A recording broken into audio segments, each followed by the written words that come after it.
Hello, grade 8. Welcome back to Learning is Easy with Teacher Fish. Today's lesson is all about one powerful skill: how to extract significant information from informational texts. These texts come in many forms: spoken, written, visual, and multimedia. Minsan, ang dami nating nababasa, naririnig, o napapanood na impormasyon, parang nakakalito na, di ba? Pero don't worry, I will show you how to spot the most important details, ignore the extras, and really understand the message. Kahit news report, article, chart, o video, kayang-kaya mong hanapin ang main point. Exciting, di ba? First things first, what is an informational text? An informational text is any material that gives us facts, explanations, or instructions. Unlike stories, it doesn't aim to entertain, it aims to inform. Some examples are news article, a weather report, a chart about rainfall, a vlog explaining how to recycle, even an infographic on health. Sa madaling salita, informational text ay mga bagay na nagbibigay ng impormasyon, katulad ng memo galing sa principal tungkol sa class suspension, o poster tungkol sa kalinisan, o article sa dyaryo tungkol sa pagtutok ng Brigang Taal. Now, when we read or watch informational texts, we need to evaluate them. How? By checking clarity of meaning, purpose, form, and function. But let's keep it simple. Think of these as four guiding questions. 1. Clarity of meaning. Is the message clear? Naiintindihan ba agad?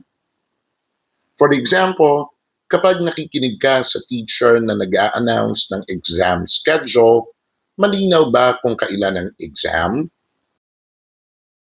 Next, purpose. Why was this made? To inform, persuade, or instruct. For example, a poster about dengue awareness. Ang purpose nito ay magbigay ng impormasyon at magpaalala. Third is form. What type is it? Spoken, written, visual, or multimedia? For example, ang paalala ng barangay captain sa megaphone ay spoken. On the other hand, ang calendar sa school ay visual. Last, function. What does it do for us? Does it help us decide, act, or learn? An example of this would be a traffic sign that says, bawal tumawid. The function is to protect you. So remember, do not just accept information right away. Also ask, is it clear? What is the purpose? What is the form? And what is the function? Now, here is the heart of our lesson: extracting significant information. This means getting the most important details without getting distracted by less important parts. Here is a step-by-step guide. Number 1, identify the topic. What is it all about? Kung ang announcement ay tungkol sa field trip, then focus ka sa field trip. Next, look for key details: facts, numbers, main points. Again, for example, sa announcement, importante ang date, place, at requirements. Then, ignore extra details. Not everything is important. Hindi mo na kailangang tandaan kung anong joke ang sinabi ng teacher habang nag-a-announce siya about sa field trip. Number 4, summarize in your own words. State the main idea simply. Field trip is on Friday. Bring packed lunch and wear your ID.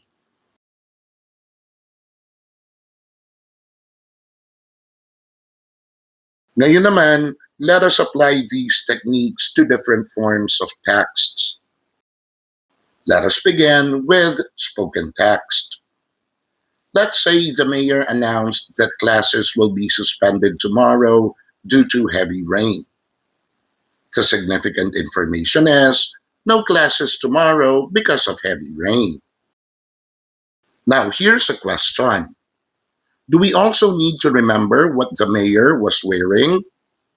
Of course not. The important part is the announcement itself. Kapag sinabi ng mayor sa megaphone na walang pasok bukas dahil sa bagyo, ang mahalaga lang ay yung impormasyon na walang pasok. Hindi na importante kung ano pa ang kasuotan niya.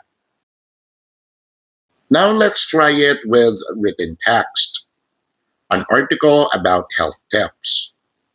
The significant information would be eat vegetables, drink water, and avoid junk food. The not important information, on the other hand, would be the author's childhood story. Since ang article ay tungkol sa pagiging healthy, hindi na importanteng malaman pa natin ang childhood story ni author kahit siya pa ang nagsulat ng mga health tips. Next, visual. Let's say we are looking at a poster that shows 8 glasses of water a day is healthy. The significant information is drink 8 glasses of water daily. The not important detail naman or information is the background color of the poster.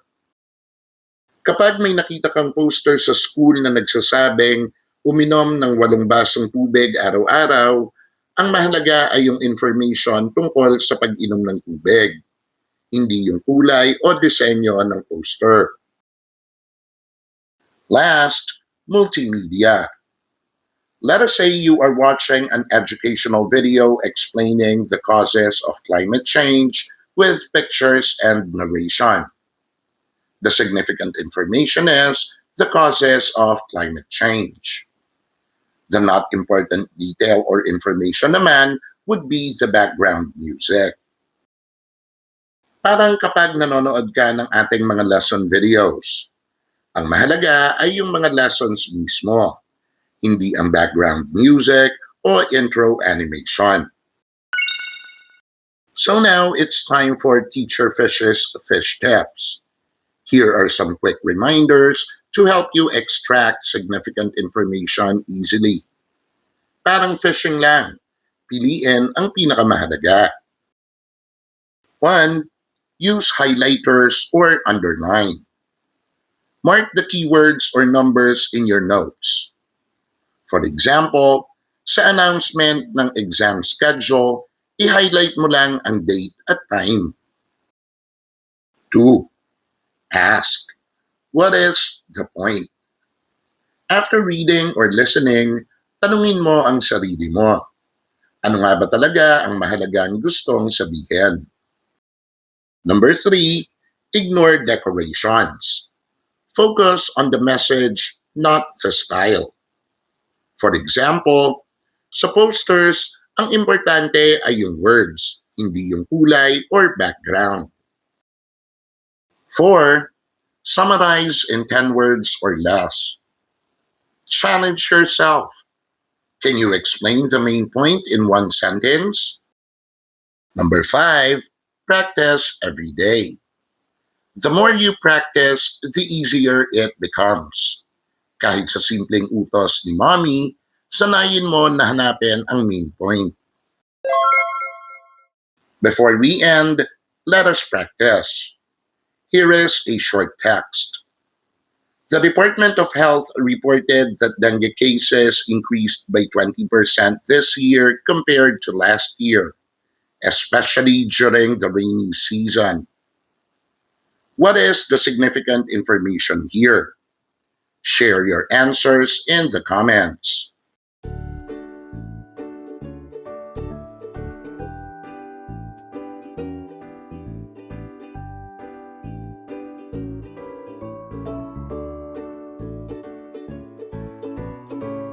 Great job, class! We just finished another lesson that will surely help you level up in school, life, and the future. Do not forget to watch the other lesson videos on this channel. Para every lesson, ikaw ang bida. See you next time.